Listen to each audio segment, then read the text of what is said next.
Shooting শুরু হতেই বাকি মাত্র কয়েক ঘন্টা, অথচ এখনই উত্তাল ঢালিউড পাড়া। রহস্য, গুজব আর জল্পনার কেন্দ্রবিন্দুতে পরিচালক আবু হায়াত মাহমুদের নতুন cinema Prince once upon A time in Dhaka. সিনেমাটি নিয়ে আলোচনার পারদ সবচেয়ে বেশি চড়েছে সুপারস্টার সাকিব খানের বিপরীতে নায়িকাদের নাম নিয়ে। সম্প্রতি চলচ্চিত্র পাড়ায় জোর গুঞ্জন ছড়ায় সিনেমা থেকে বাদ পড়েছেন কলকাতার জনপ্রিয় অভিনেত্রী জ্যোতির্ময় কুণ্ডু, আর তার স্থলাভিষিক্ত হচ্ছেন ছোট পর্দার পরিচিত মুখ সাবিলা নূর।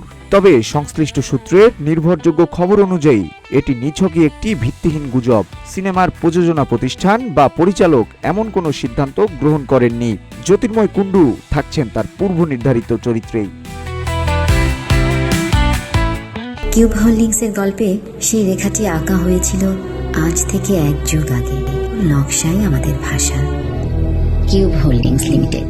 তবে ভক্তদের জন্য খুশির খবর হলো আগামীকাল অর্থাৎ 6 জানুয়ারি থেকে বাংলাদেশেই শুরু হচ্ছে প্রিন্সের ক্যামেরাবন্দির কাজ।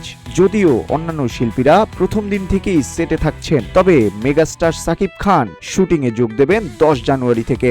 ঢাকার শুটিং শেষ হতে না হতেই পুরো টিম উড়োল দেবে নীল জলরাশির দেশ শ্রীলঙ্কায়। সেখানে একটি বড় অংশের চিত্রায়ন শেষে পরিস্থিতি অনুকূলে থাকলে পরবর্তী গন্তব্য হতে পারে ভারত। এবারে ধামাকা হতে যাচ্ছে সাকিবের সাথে 3 নায়িকার রসায়ন। ইতিমধ্যে ওপার বাংলার জ্যোতির্ময় কুণ্ডু এবং এপারের তাসনিয়া ফারিনের নাম নিশ্চিত হওয়া গেছে, কিন্তু তৃতীয় নায়িকা কে? সাবিলা নূরের নাম নিয়ে জোর গুঞ্জন থাকলেও পরিচালক কিংবা প্রযোজনা প্রতিষ্ঠান ক্রিয়েটিভ ল্যান্ড ফিল্মস বিষয়টি নিয়ে এখনো মুখে কুলু বেটে আছেন।